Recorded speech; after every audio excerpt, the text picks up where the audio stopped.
Hello সবাইকে। আজকে আমরা ক্লাস 10 এর যে আলো সংক্রান্ত যে চ্যাপ্টারটা রয়েছে সেই চ্যাপ্টারটা নিয়ে আলোচনা করব। তো আমরা অনেকেই জানি যে কি সূর্য আমাদের আলো দেয়, তাই তো?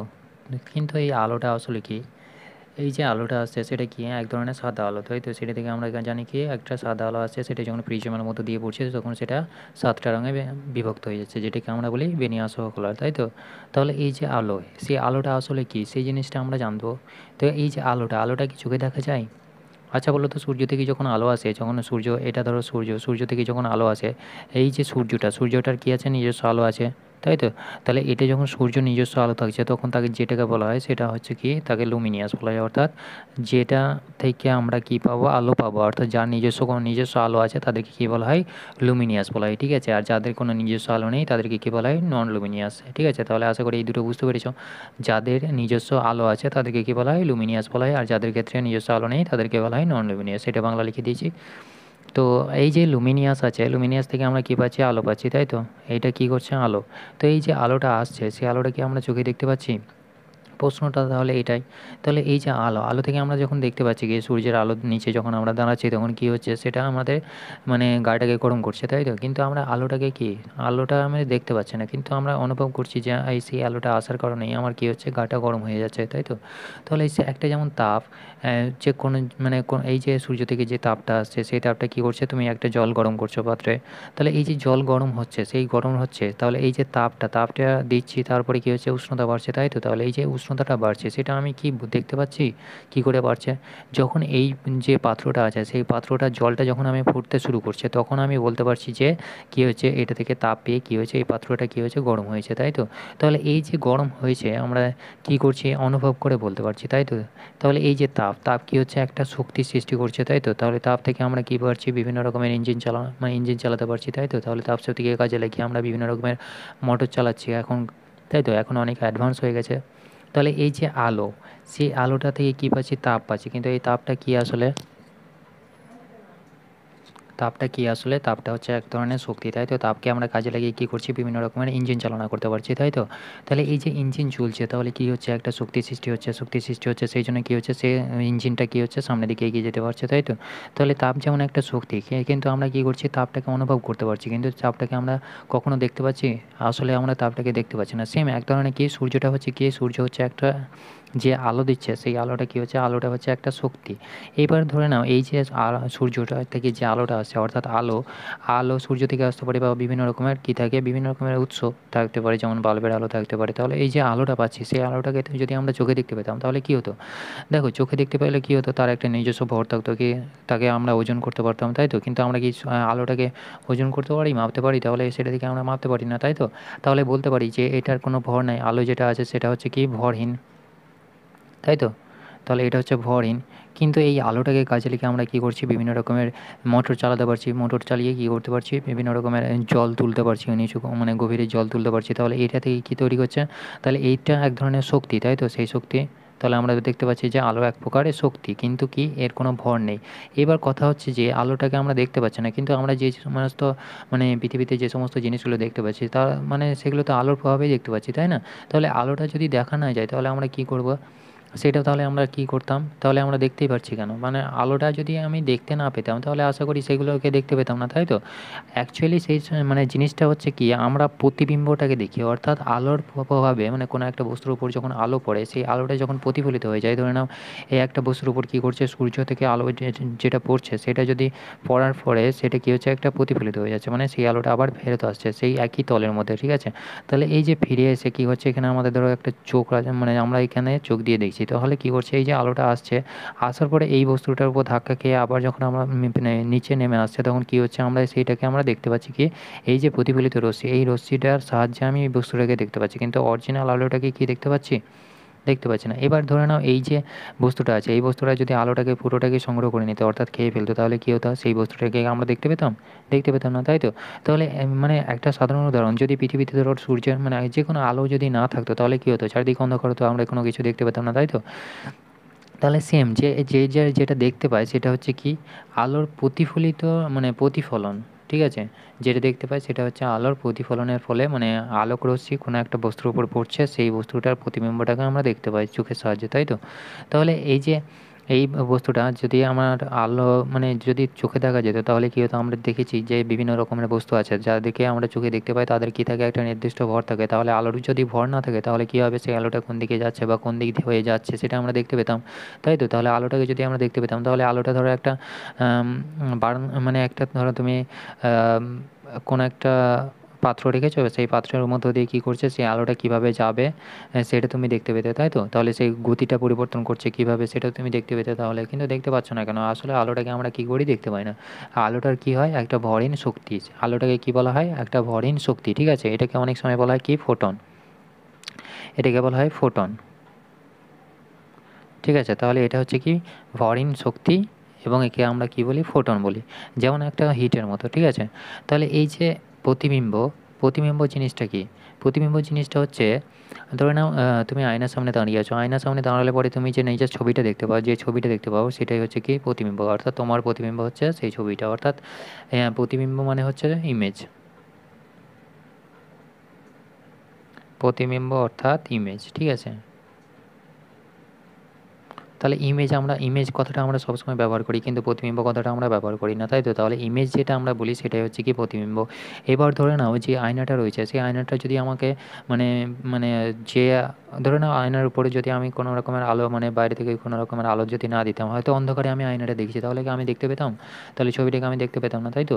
এবার ধরে নাও সূর্য থেকে যে আলোটা আসে বা একটা বাল্ব জ্বালিয়ে যে আলোটা পাচ্ছি, সেই আলোটা যদি আমি ওই আয়নাটার উপরে না ফেলি তাহলে আমি কি দেখতে পাবো সেই ছবিটা? তাহলে দেখতে পাবো না, তাই তো? তাহলে আমরা যে জিনিসটা দেখতে পাচ্ছি সেটা হচ্ছে কি, প্রতিবিম্বটা দেখতে পাচ্ছি, ঠিক আছে? তাহলে ওই যে প্রতিফলিত হচ্ছে আলোটা, কি হচ্ছে, আলোটা ধরে নাও এটা আয়না, আয়নার উপরে যখন আলোটা পড়ছে, আলোটা পড়ার পরে কি হচ্ছে, সেই আলোটা ফেরত আসছে যখন, তখন সেই ফেরত আসার ফলে, অর্থাৎ যে প্রতিফলিত হচ্ছে আলোটা, সেই প্রতিফলিত আলোর সাহায্যে আমি কি করছি, আমি ছবিটাকে দেখতে পাচ্ছি, ঠিক আছে? তাহলে এই আলোটা মানে এর উপরে পড়ছে, তারপরে আমি কি করছি, সেই ছবিটাকে আমি দেখতে পাচ্ছি, তাই তো?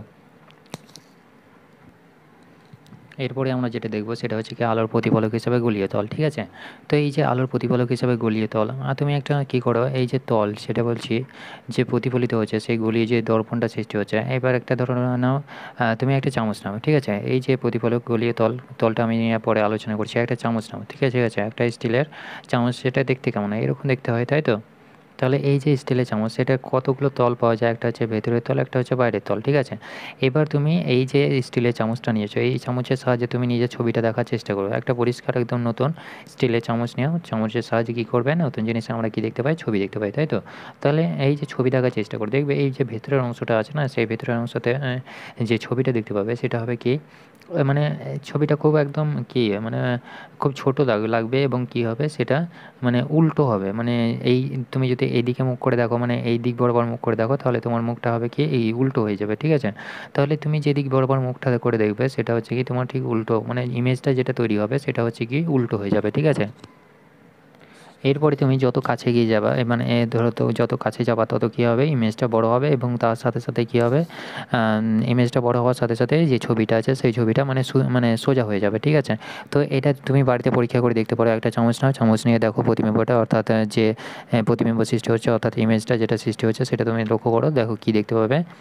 দেখতে পাবে যে ছবিটা তুমি যত মানে এই যে চামচটাকে তুমি যত দূরে নিয়ে যাবে তত কী হবে, ছবিটা তোমার ছোট হয়ে যাবে, এবং তার সাথে সাথে কী হবে, উল্টো হয়ে যাবে। মানে যে ছবিটা তুমি দেখতে, মানে হয়তো তুমি তোমার হাতটা দেখছো, সেই মানে এর সাহায্যে, চামচের সাহায্যে তোমার সেই হাতটা কী হবে, উল্টো হয়ে যাবে, ঠিক আছে? তাহলে তুমি এটা বাড়িতে পরীক্ষা করে দেখতে পারো। তাহলে এই যে ভেতরের তলে আমরা কী দেখতে পাচ্ছি, যত মানে ভেতরের তলটা আমি দেখতে পাচ্ছি কি, যত কাছে যাচ্ছি তত কী হচ্ছে, বড় হচ্ছে, তাই তো? সোজা এবং বড় হচ্ছে ইমেজটা, এবং যত আমি দূরে যাচ্ছি তত কী হচ্ছে, উল্টো হয়ে যাচ্ছে প্রতিবিম্বটা, তাই তো? যত দূরে যাচ্ছি সেটা কী হচ্ছে, উল্টো হয়ে যাচ্ছে। তাহলে আমি এটা থেকে লিখলে পরে কী পাবো, তাহলে এই যে তলটা পেলাম সেটা কী তল, ভেতরের তল, তাই তো? তাহলে আমি লিখতে পারি ভেতরের তল, ভেতরের তল, তাই তো? এবার ভেতরের তলে আমি কী কী দেখতে পাচ্ছি, ভেতরের তলে আমি দেখতে পাচ্ছি যে যত কাছে যাচ্ছি তত কী হচ্ছে, ইমেজটা সোজা হয়ে যাচ্ছে, তাই তো? তাহলে আমি লিখতে পারি যে কাছে প্রতিবিম্বটা সোজা, তাই তো? তাহলে কাছে প্রতিবিম্বটা সোজা হয়ে যাচ্ছে এবং কী হচ্ছে, বড় হচ্ছে, তাই তো? তাহলে কাছে প্রতিবিম্বটা সোজা হয় এবং কী হয়, বড় হয়, তাই তো? তাহলে যে ইমেজটা দেখতে পাবো সেটা হচ্ছে কি বড় এবং মানে সোজা দেখতে পাবো যখন কাছে নিয়ে আসবো মুখটাকে, বা তুমি যেটা দেখতে চাইবে সেটাকে যদি কাছে নিয়ে আসো তাহলে যে ইমেজটা পাবে সেটা হবে কি সোজা এবং বড় পাওয়া যাবে। এবং দূরেই যত নিয়ে যাওয়া যাবে, দূরেই যত যাওয়া যাবে তত কী হবে, প্রতিবিম্বটা উল্টে যাবে, ঠিক আছে? যে ইমেজটা তৈরি হবে সেটা কী হবে, প্রতিবিম্বটা উল্টো হবে, ঠিক আছে? প্রতিবিম্বটা উল্টো হবে আর কী হবে, যে প্রতিবিম্বটা উল্টো হবে এবং কী হবে সেটা খুব সরু হয়ে যাবে, তাই তো? এই যে বড় পাচ্ছি এটার ক্ষেত্রে কী হবে, সরু হয়ে যাবে, মানে যে প্রতিবিম্বটা হবে সেটা কী হবে, ছোট হবে, ছোট প্রতিবিম্ব সৃষ্টি হবে। অর্থাৎ যত দূরে যাওয়া যাবে তত কী হবে, উল্টো হয়ে যাবে এবং তার সাথে সাথে কী হবে, ছোট দেখা যাবে, ঠিক আছে? এরপরে যেটা আছে সেটা চামচের উল্টো পিঠ যদি দেখো, অর্থাৎ বাইরে মানে বাইরের তলটা যদি দেখা হয় তাহলে কী দেখতে পাবে, দেখবে ইমেজ যেটা তৈরি হচ্ছে সেটা কী হচ্ছে, তাহলে বাইরের তলটা যদি আমি দেখি, বাইরের তল, চামচের বাইরের তলে আমি কী দেখতে পাবো, বাইরের তলে দেখতে পাবো কি ইমেজটা যেটা আছে সেটা কী হচ্ছে, সোজা তো হচ্ছে কিন্তু কী হচ্ছে, ছোট হয়ে যাচ্ছে। যত কাছে নিয়ে যাবো তত কী হবে, ইমেজটা সোজা হবে কিন্তু তার সাথে সাথে কী হবে, ছোট হয়ে যাবে। তাহলে বাইরের তলে আমরা কী দেখতে পাবো, বাইরের তলে যত কাছে নিয়ে যাবো তত কী হবে, ইমেজটি যেটা পাওয়া যাবে সেটা কী হবে, সোজা হবে কিন্তু কী হবে, ছোট প্রতিবিম্ব সৃষ্টি হবে। অর্থাৎ ইমেজটা যেটা পাওয়া যাবে সেটা কী হবে, ছোট পাওয়া যাবে কিন্তু কী হবে, সেটা সোজাসুজি পাওয়া যাবে, ঠিক আছে? এবার ধীরে ধীরে যদি আমি দূরে নিয়ে যাই তাহলে কী হবে, দূরে নিয়ে গেলে পরে ইমেজটা তো সোজা হবে কিন্তু তার সাথে সাথে কী হবে, দৈর্ঘ্যটা আসলে কমতে থাকবে, ঠিক আছে? তাহলে দূরে গেলে কী হবে, ইমেজটা প্রতিবিম্বটা সোজা হলে প্রতিবিম্ব সোজা থাকবে, প্রতিবিম্ব সোজা হবে এবং কী হবে, আস্তে আস্তে দৈর্ঘ্যটা কী হবে, দৈর্ঘ্য ক্রমশ কমতে থাকবে। অর্থাৎ প্রতিবিম্বের যে দৈর্ঘ্যটা আছে সেটা আসলে কমতে থাকবে। তাহলে প্রতিবিম্বের দৈর্ঘ্যটা আসলে কমবে, ঠিক আছে? যত দূরে যাওয়া যাবে তত কী হবে, প্রতিবিম্বটা তো আমি সোজাসুজি পাবো কিন্তু কী হবে, দৈর্ঘ্যটা আসলে কমতে থাকবে, ঠিক আছে? তাহলে আসলে বুঝতে পেরেছো? তাহলে এই পরীক্ষাটা তুমি নিজে বাড়িতে করে দেখে নেবে একবার। তো এটা খুব মজার যে মানে মজার ঘটনা, ঠিক আছে? তো এই জিনিসটা আমি চাই যে প্রত্যেকেই একবার করে ট্রাই করো, দেখবে মানে জিনিসটা যখন দেখবে তখন নিজেকে একটা মানে নিজের মনের মধ্যে একটা আনন্দ ফিল হবে, ঠিক আছে? তো এই যে একটা মজার ঘটনা আমরা দেখলাম, ঠিক আছে? তাহলে আমরা কী দেখতে পেলাম, যখন আমি ভেতরের তলে দেখছি তখন কী হচ্ছে, কাছে যত নিয়ে যাচ্ছি তত কী হচ্ছে, প্রতিবিম্বটা সোজা হচ্ছে এবং কী হচ্ছে, বড় হয়ে যাচ্ছে, ঠিক আছে? কিন্তু যখনই দূরে যাচ্ছি, ভেতরের তলে আমি যখন প্রতিবিম্বটা দেখার চেষ্টা করছি, যখন আমি দূরে যাচ্ছি তখন কী হচ্ছে, উল্টো হয়ে যাচ্ছে এবং কী হচ্ছে, প্রতিবিম্বটা উল্টো হয়ে গিয়ে আর ছোট হয়ে যাচ্ছে, তাই তো? এবং বাইরের তলে আমি যখন দেখছি, যখন দেখছি তখন কী হচ্ছে, কাছে যত নিয়ে যাচ্ছে তত কী হচ্ছে, প্রতিবিম্বটা তো সোজা হচ্ছে কিন্তু কী হচ্ছে, তার সাথে সাথে ছোট হয়ে যাচ্ছে এবং যত দূরে যাচ্ছি তত কী হচ্ছে, প্রতিবিম্বটা সোজা পাচ্ছি কিন্তু কী হচ্ছে, দৈর্ঘ্যটা আসলে কমতে থাকছে। অর্থাৎ প্রতিবিম্বের যে দৈর্ঘ্যটা আছে সেটা কী হচ্ছে, কমে যাচ্ছে, ঠিক আছে? তো আশা করি এই দুটো আসলে বুঝতে পেরেছো। এরপরে আমরা যেটা দেখব সেটা হচ্ছে গোলীয় দর্পণের জ্যামিতি। তো এখানে দেখো গোলীয় দর্পণ আছে, তো গোলীয় দর্পণ বলতে গেলে আমাকে কী জানতে হবে, গোলীয় জানার আগে আগে দর্পণটা জানতে হবে, তাই তো? তাহলে দর্পণ কী জিনিসটা হচ্ছে, দর্পণ কী সেটা আমরা দেখে নেব। তো দর্পণ কী সেটা আমাদেরকে আগে জানতে হবে। তো দর্পণ হচ্ছে যেটার সাহায্যে মানে আলো কী করে, আলো তো একটা সোজা মানে সরলরেখা বরাবর মানে এক জায়গা থেকে আরেক জায়গায় যায়, তাই তো? সেটাই আমরা জানি আলো কী করে, সরলরেখা বরাবর চলে। তাহলে এই দর্পণ হচ্ছে যেটা মানে যে তলের উপর মানে যেটার উপর আলোটা পড়লে পরে কী হবে, হয় প্রতিফলন হবে বা প্রতিসরণ হবে অথবা শোষণ হবে। তাহলে এই তিনটে ঘটনা যদি লক্ষ্য করা যায় সেটার ক্ষেত্রে কী দেখা যাবে, সেটাকে আমরা বলি দর্পণ। অর্থাৎ যেটার সাহায্যে আলো প্রতিফলিত হবে সেটাকে আমরা কী বলবো, দর্পণ বলবো, ঠিক আছে?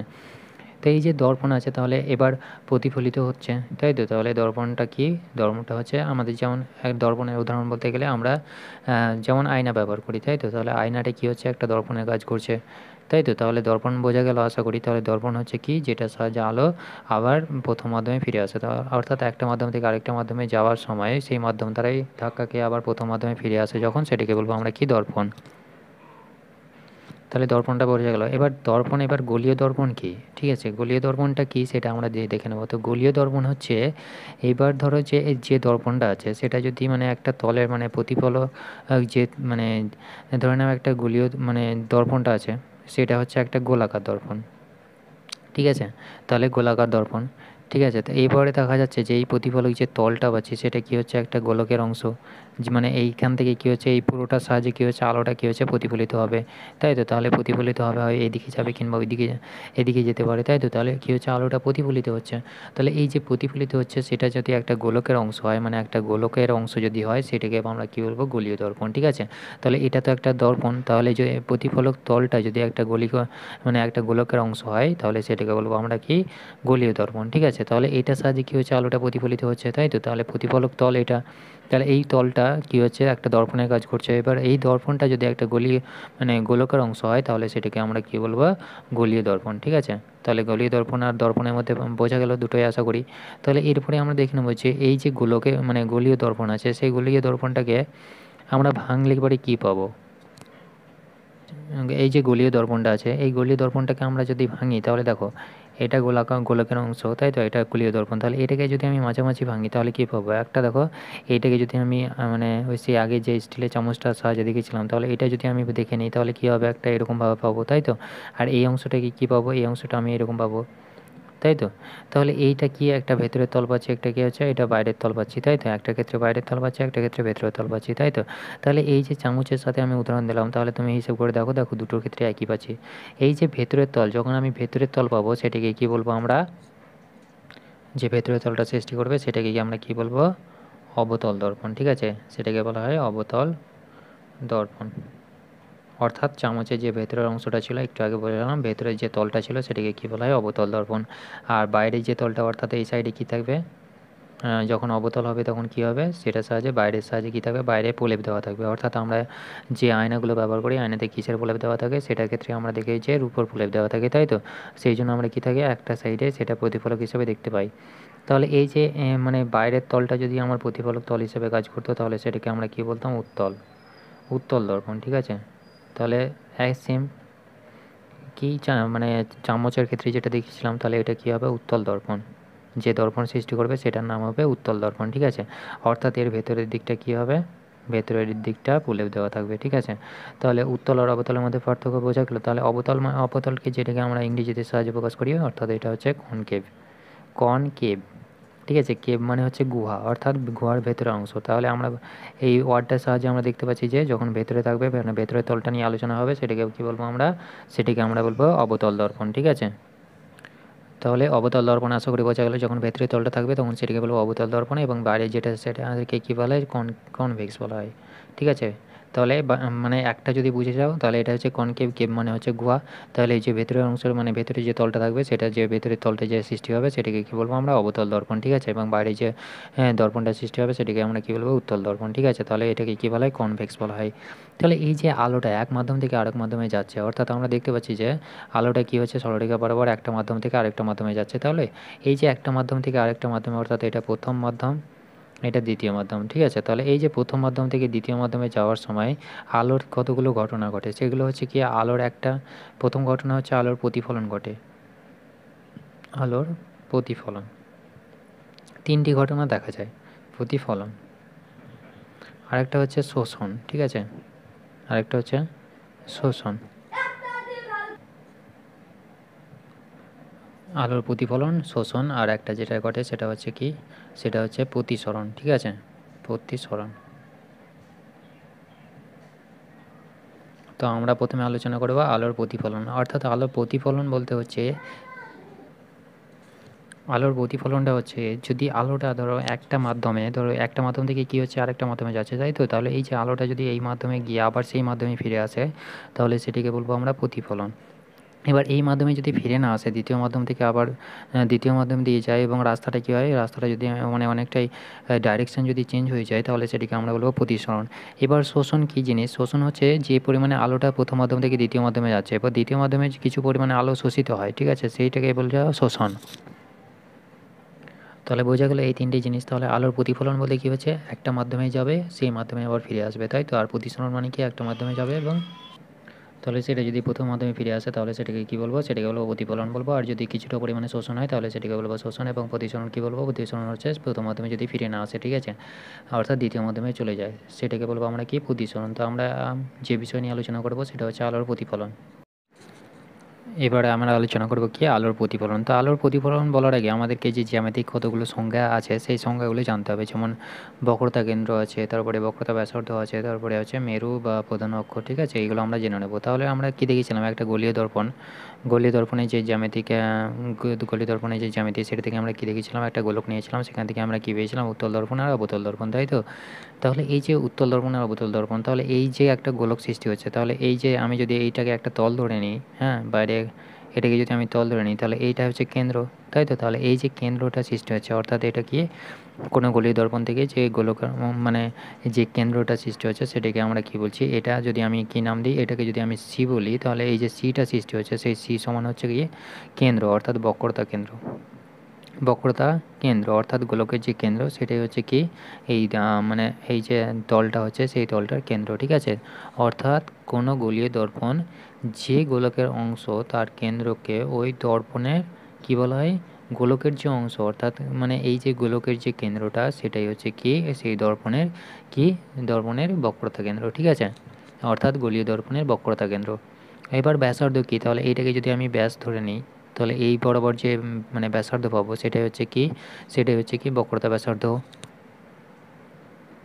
অর্থাৎ এই যে গোলীয় দর্পণটা আছে সেই গোলীয় দর্পণ যে গোলকের মানে গোলীয় দর্পণ যে গোলকের অংশটা হচ্ছে, মানে এই যে একটা গোলীয় দর্পণ আমি দেখেছি, সেই গোলীয় দর্পণটা যে গোলকের অংশ হচ্ছে সেই সেই গোলকের ব্যাসার্ধটাই কি হচ্ছে তার বক্রতা ব্যাসার্ধ। অর্থাৎ এই যে গোলকটা আছে সেই গোলকটা মানে গোলীয় দর্পণ যেটা সৃষ্টি করছে সেটা কি হচ্ছে একটা গোলকের অংশ, এবং সেই গোলকের যে ব্যাসার্ধ সেটাই হচ্ছে কি বক্রতা ব্যাসার্ধ। তাহলে বক্রতা ব্যাসার্ধকে আমরা যদি আর লিখি, ক্যাপিটাল আর, তাহলে আর সমানে কী হবে বক্রতা ব্যাসার্ধ, বক্রতা ব্যাসার্ধ। তাহলে এই দুটো জিনিস বোঝা গেল আশা করি। তাহলে কী হচ্ছে একটা গোলীয় দর্পণ, গোলীয় দর্পণের যে কেন্দ্র, অর্থাৎ গোলীয় দর্পণটা যদি একটা গোলক হয় তাহলে কী হচ্ছে গোলকের যে কেন্দ্র সেটাই হচ্ছে কি বক্রতা কেন্দ্র, এবং যে ব্যাসার্ধটা হবে, অর্থাৎ এই গোলীয় দর্পণটা যদি একটা গোলকের অংশ হয় তাহলে সেই গোলকের যে ব্যাসার্ধ সেটাই হবে কি বক্রতা ব্যাসার্ধ। তাহলে এই যে বক্রতা ব্যাসার্ধ, তাহলে এই গোলকের ব্যাসার্ধ এটা, তাহলে এইটাই হবে কি বক্রতা ব্যাসার্ধ হবে, তো ঠিক আছে। তাহলে এটাকে যদি আমি কেটে লিখি তাহলে কী হবে, যদি আমি এটাকে ধরো এরকমভাবে লিখলাম, এটা ধরো কেন্দ্র, তাহলে এটা কী হবে দর্পণ সৃষ্টি করছে, তাই তো। তাহলে এইটা হবে কি সি, তা আর এটা কী হবে, এটা হবে আর, ঠিক আছে। তাহলে বোঝা গেল দুটোই। তাহলে এরপরে আমরা দেখে নেব বক্রতা ব্যাসার্ধ দেখে নিলাম, এবার হচ্ছে মেরু। তাহলে মেরু, মেরু যাকে বলা হয় পোল, ঠিক আছে, ইংরেজিতে বলা হয় পোল। তো ইংরেজি টার্মগুলো একটু আধটু মনে রাখবে, ঠিক আছে। তো এই যে মেরু, মেরু মানে কি সেটা আমরা দেখে নেবো। তাহলে এখানে কি সৃষ্টি করছে, একটা তল সৃষ্টি করছে, তাই তো। যদি আমি উত্তল বা অবতল সেটা সৃষ্টি হোক না কেন, তাহলে এই যে এই অংশটা থেকে এই অংশটা কী হচ্ছে একটা উত্তল বা অবতল সৃষ্টি করছে, তাই তো। তাহলে এই যে অবতলের মাঝখানটা, অর্থাৎ মাঝখানের যে বিন্দুটা পাবো, অর্থাৎ কেন্দ্রে যে যেটা পাবো সেটাই হবে কি মাঝখানটায় যে বিন্দুটা পাবো সেটাই হবে কি মেরু। অর্থাৎ এই যে দর্পণে মেরু হচ্ছে এইটা, ঠিক আছে, মাঝের অংশটা, অর্থাৎ মাঝে যে পয়েন্টটা পাবো সেটাই হবে কি মেরু। তাহলে মেরুটা বোঝা গেল। তাহলে এটা উত্তল বা অবতল যাই হোক না কেন, তাহলে এটা যদি উত্তল হতো তাহলে কী হতো, উত্তলের যে কেন্দ্রটা পেতাম, অর্থাৎ দুটোকে ভাগ করলে মানে যে অংশটাকে আমি নিলে পরে দুটোই সমান ভাগ পাবো, সেই অংশটাই কী হবে সেটাই হবে কি মেরু, অর্থাৎ পোল। তাহলে এটা হবে কি পোল। তাহলে মেরুটা আশা করি বোঝা গেলো। তাহলে মধ্যে যে বিন্দুটাকে আমি এমন একটা বিন্দু পাবো যেটাকে আমি নিলে পরে দুটো সমান ভাগে ভাগ পাবো, অর্থাৎ যে বিন্দুটা কী করবে দুটো এই যে দর্পণটা আছে দর্পণটাকে সমান দুই ভাগে ভাগ করবে, সেই বিন্দুটাই হবে কি পোল, অর্থাৎ মেরু, ঠিক আছে। তাহলে আমি মেরু পেয়ে গেলাম, আর কি পেলাম আমি বক্রতা কেন্দ্র পেয়েছি, তাই তো। তাহলে এটার ক্ষেত্রে এটা যদি আমি বক্রতা কেন্দ্র পাই, তাহলে এই দুটোকে যদি আমি সংযোগ করে দিই তাহলে এই যে সরলরেখাটা পাবো সেটাই হবে কি প্রধান অক্ষ, ঠিক আছে, অর্থাৎ প্রিন্সিপাল অ্যাক্সিস, অ্যাক্সিস বা প্রধান অক্ষ, ঠিক আছে, প্রধান অক্ষ। তাহলে প্রধান অক্ষ বুঝতে পারলে, তাহলে এই যে কেন্দ্র বক্রতা কেন্দ্র আর যে পোল অর্থাৎ মেরু পেয়েছি, এই দুটোকে যোগ করলে যে রেখাটা পাবো সেটাই হবে কি প্রধান অক্ষ, ঠিক আছে। তাহলে এগুলো বুঝতে পারলে আশা করি। তাহলে বক্রতা ব্যাসার্ধ হচ্ছে যে গোলকের যে অংশটা হচ্ছে সেই যে গোলকের কেন্দ্র সেটাই হচ্ছে কি বক্রতা কেন্দ্র, এবং যে ব্যাসার্ধটা হচ্ছে সেই ব্যাসার্ধটা অর্থাৎ গোলকের যে ব্যাসার্ধটা সেটাই হচ্ছে কি সেই দর্পণে বক্রতা ব্যাসার্ধ, অর্থাৎ গোলীয় দর্পণে বক্রতা ব্যাসার্ধ। আর পোলটা হচ্ছে কি যেটা উত্তল বা অবতল হোক, যে কেন্দ্রবিন্দুটা পাবো সেটাকে যে বিন্দুটা পাবো সেটা সেই বিন্দুটা কী করবে সমান দুই ভাগে ভাগ করবে, সেই বিন্দুটাই হবে কি তাদের পোল অর্থাৎ মেরু, ঠিক আছে। আর প্রধান অক্ষ কি, প্রধান অক্ষ হচ্ছে বক্রতা কেন্দ্র আর যে মেরু এই দুটোকে যোগ করলে যে আমি সরলরেখা পাবো সেটাই হচ্ছে কি, সেটাই হচ্ছে প্রধান অক্ষ। ঠিক আছে, তাহলে এই যে সংখ্যাগুলো আছে সেই সংখ্যাগুলো আশা করি বুঝতে পেরেছো। তাহলে এই যে সংখ্যাগুলো আছে এরপরে আমরা দেখে নেবো, তাহলে সংখ্যাগুলো আশা করি সবাই বুঝতে পেরেছো। তাহলে এরপরে দেখে নেবো আমি যে আলোর প্রতিফলন কাকে বলা হয়। ঠিক আছে, তাহলে আলোর প্রতিফলন, এই যে আলোর প্রতিফলন, এই আলোর প্রতিফলন কাকে বলা হয় দেখে নেবো। তাহলে এই যে আলো, ঠিক আছে, আলোটা কী হচ্ছে একটা মাধ্যম থেকে আসছে, ধরে নেব এটা একটা মাধ্যম আর এটা হচ্ছে কি একটা দর্পণ। ঠিক আছে, এই দর্পণের উপর পড়ছে। ঠিক আছে, তাহলে এই যে আলোটা আসছে, তাহলে আমি এটা কেন্দ্র যদি ধরে নিই তাহলে এটা হচ্ছে পোল। ঠিক আছে, তাহলে এটা সি, এটা আর, তাহলে এই যে আলোটা পড়ছে, আলোটা পড়ার ফলে কী হচ্ছে, সে প্রতিফলিত হচ্ছে, তাই তো। প্রতিফলিত হয়ে কোন দিকে যাচ্ছে, এই দিকে যাচ্ছে। তাহলে দেখো এই যে তলটা আছে, মানে এই সাইডে যে আমি যদি এটাকে একটাই তল ধরি তাহলে কী হচ্ছে, আলোটা তো সেই তলে ফিরে আসছে, তাই তো। তাহলে কী হচ্ছে বি, এটাকে যদি আমি বি তল ধরি, এটাকে যদি এ তল ধরি, তাহলে কী হচ্ছে, এটা কী হচ্ছে, এটা প্রলেপ দেওয়া আছে। ঠিক আছে, তাহলে এইটা কী হচ্ছে, যে তলটা আছে সেই তলেই তো ফিরে আসছে, তাই না। যে আলোটা যাচ্ছে মানে প্রতিফলিত হচ্ছে, মানে এই ডাইরেকশানগুলো দিয়ে দেবে। ঠিক আছে, তাহলে এই আলোটা যেটা গেল সেটা কী হচ্ছে, সেই প্রথম তলেই আবার ফিরে আসছে, অর্থাৎ এই তলেই ফিরে আসছে, তাই তো।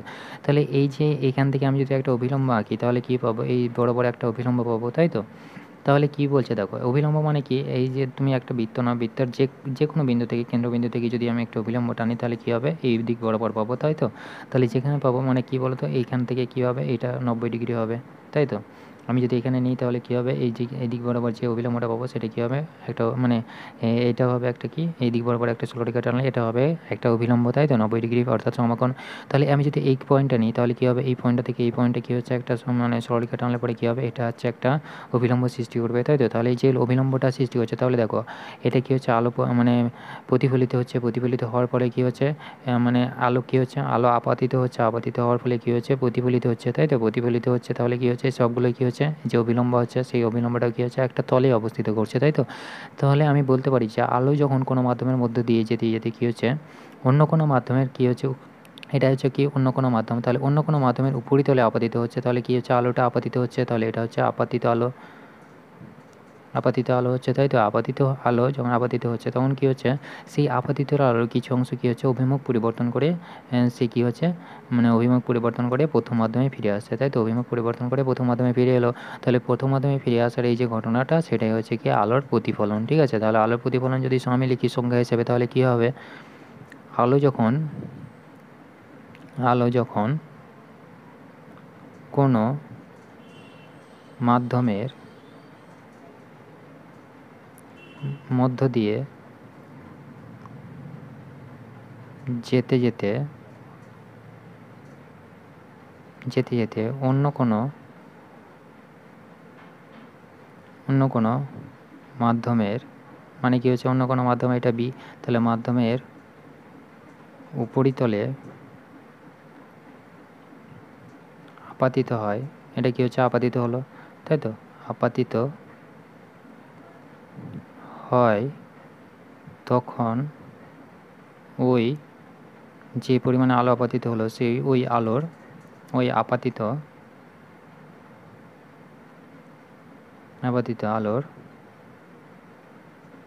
আলোর কিছু অংশ, মানে এই আপাতিত আলোর কী হচ্ছে, কিছুটা পরিমাণে তো শোষণ হচ্ছে, তাই তো। তাহলে আপাতিত আলোর কিছু অংশ কী হচ্ছে, অভিমুখ পরিবর্তন করে আলোর কিছু অংশ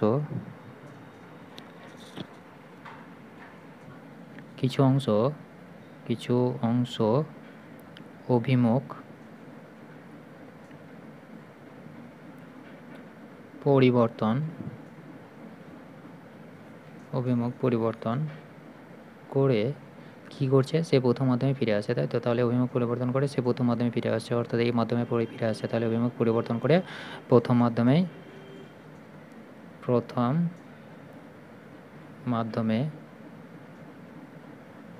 ফিরে আসে, এই ঘটনাকে কী বলা হয়, ফিরে আসে, এই ঘটনাকে কী বলা হয় আলোর প্রতিফলন। ঠিক আছে, অর্থাৎ তিনটেই কী থাকবে, একটাই তলে থাকবে। ঠিক আছে, তাহলে আলোর প্রতিফলন, এটাকে বলা হয় আলোর প্রতিফলন। ঠিক আছে, তাহলে আলোর প্রতিফলন বলা হয়, বলা হয়। তাহলে কী হচ্ছে, আলো যখন কোনো মাধ্যমের মধ্য দিয়ে যেতে যেতে কী হচ্ছে, অন্য কোনো মাধ্যমের উপরিতলে আপতিত হচ্ছে, তাহলে কী হচ্ছে, আলো যখন কোনো মাধ্যমের মধ্য দিয়ে মানে এই মাধ্যমটার মধ্য দিয়ে যেতে যেতে অন্য কোনো মাধ্যমের উপর আপতিত হচ্ছে, তখন কী হচ্ছে, আপতিত আলোর কিছু অংশ কী হচ্ছে, অভিমুখ পরিবর্তন করে অভিমুখ পরিবর্তন করে কী হচ্ছে, সেই প্রথম মাধ্যমে আবার ফিরে আসছে, তাই তো? তাহলে কী হচ্ছে, দুটোই একই তলে থাকছে। তাহলে এই যে ঘটনাটা ঘটছে, সেই ঘটনাটাকে কী বলছি আমরা, আলোর প্রতিফলন বলছি। তাহলে আশা করি বুঝতে পেরেছো আলোর প্রতিফলন কাকে বলে। তাহলে আশা করি সব মানে এই যে আলোর প্রতিফলন কী হচ্ছে, তাহলে এইটা হচ্ছে কি আপতিত রশ্মি, আপতিত রশ্মি, আর এটা কী হচ্ছে, প্রতিফলিত রশ্মি, ঠিক আছে, প্রতিফলিত রশ্মি, ঠিক আছে। তাহলে আশা করি বুঝতে পেরেছো। তাহলে এই যে সংজ্ঞাটা লিখলাম, সেই সংজ্ঞাটা থেকে কী দেখতে পাচ্ছি যে কোনো মাধ্যমের মধ্যে দিয়ে যেতে যেতে যখন আলো কোনো কী করছে, দ্বিতীয় মাধ্যমের মধ্যে পড়ছে, তখন কী হচ্ছে, ওই আলোর কিছু অংশ কী হচ্ছে, আপতিত মানে আপতিত আলোর কিছু অংশ কী হচ্ছে, আবার প্রথম মাধ্যমে প্রতিফলিত হয়ে মানে প্রথম মাধ্যমে ফিরে আসছে। তাহলে এই যে ঘটনাটা ঘটছে, সেটা কী হচ্ছে, সেটা আলোর প্রতিফলন হচ্ছে। তাহলে আশা করি এই ভিডিওটা বুঝতে পেরেছো। এরপরের ক্লাসে আমরা আলোচনা করবো আরও ডিটেলসে, ঠিক আছে। তো আজকে এই পর্যন্ত।